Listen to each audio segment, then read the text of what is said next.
এই একটা শর্টস থেকে 3 থেকে 4 নাম্বার অবশ্যই পরীক্ষা তোমরা পাবে, একটু ভালো করে বুঝে নাও, ভালো করে বোঝো। এই 3 খারাপ ফর্মুলা একটু রোটে নিতে হবে, একটু মুখস্থ করে নিতে হবে। মোড সমান সমান 3 মিডিয়ান মাইনাস 2 মিন, মোড সমান সমান mean minus 3 mean minus median, এবং মোড সমান সমান median minus 2/3 mean minus mode.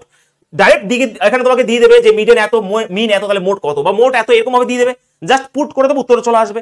যে ডিফারেন্স দিয়ে দেয়, মিন এবং মিডিয়ানের ডিফারেন্স দিয়ে দেয়, মিন দিয়ে দেয়, যদি মোড বের করতে বলে অবশ্যই তোমরা এইগুলো যদি ফর্মুলা মনে থাকে অবশ্যই করতে পারবে। কিন্তু এই জিনিসটা ভালো করে বোঝো, যেটা বারবার পরীক্ষায় আসে। এখান থেকে আমি একটা প্রশ্ন নিয়েছি এবং একটা প্রশ্নের উপর বেস করে সব বুঝিয়ে দিয়েছি আমি এখানে, ভালো করে বোঝো।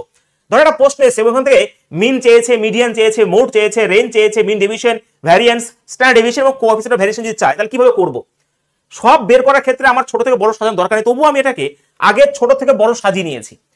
মিন মানে কি? গড়। অ্যাকচুয়ালি গড় যদি বের করতে হয়, যতগুলো তোমার এখানে ফ্রিকোয়েন্সি রয়েছে, যতগুলো নাম্বার রয়েছে, সেগুলোকে যোগ করে মোট নাম্বার দিয়ে ভাগ করে দেবো।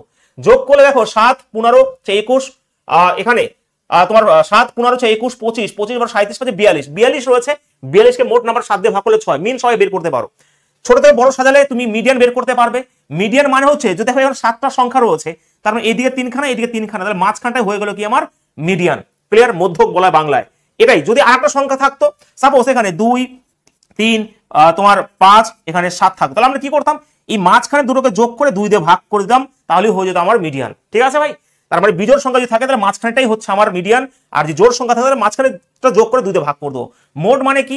যে ফ্রিকোয়েন্সিটা বেশিবার থাকবে, এখানে 5 দেখো দুবার রয়েছে, তাহলে এখানে তোমার মোড হয়ে গেল 5 হয়ে গেল। ঠিক আছে?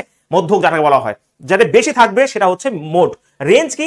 রেঞ্জ হচ্ছে বড় থেকে ছোট মাইনাস করবো, ম্যাক্সিমাম থেকে মিনিমাম বাদ দিলে হয়ে যাবে রেঞ্জ। 12 থেকে 2 বাদ দিলে 10 হয়ে যাবে। এবার ভালো করে বুঝবে মিন ডিভিশন কি।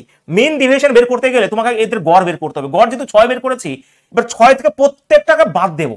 গড় থেকে প্রত্যেক, দেখো 6 থেকে 2 বাদ দিলে 4 হয়, 6 থেকে 4 বাদ দিলে 2 হয়, 6 থেকে 5 বাদ দিলে 1 হয়, 6 থেকে 5 বাদ দিলে 1 হয়, তারপর 6 থেকে 6 বাদ দিলে 0 হয়, 6 থেকে 8 বাদ দিলে 2 হয়, 6 থেকে 12 বাদ দিলে, মানে 12 থেকে 6 বাদ দিলে এখানে 6 হয়। সবসময় পজিটিভ ভ্যালু নেবো এবং তাকে মোট নাম্বার দিয়ে ভাগ করে দেবো, তাহলে হয়ে গেল মিন ডিভিশন। ভ্যারিয়েন্স কি স্যার?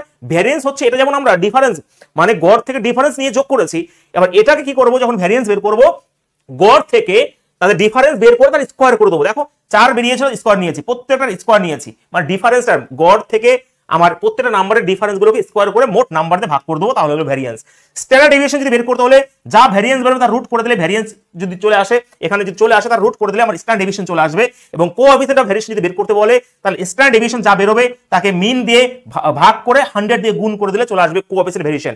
এখান থেকে অবশ্যই তোমরা ভাই 3 নাম্বার, মানে কালকে দেখতে পেয়েছি আমরা মোটামুটি 4 থেকে 5টা করে এসেছে, তো 2, 3 নাম্বার অবশ্যই তোমরা এখান থেকে পাবে।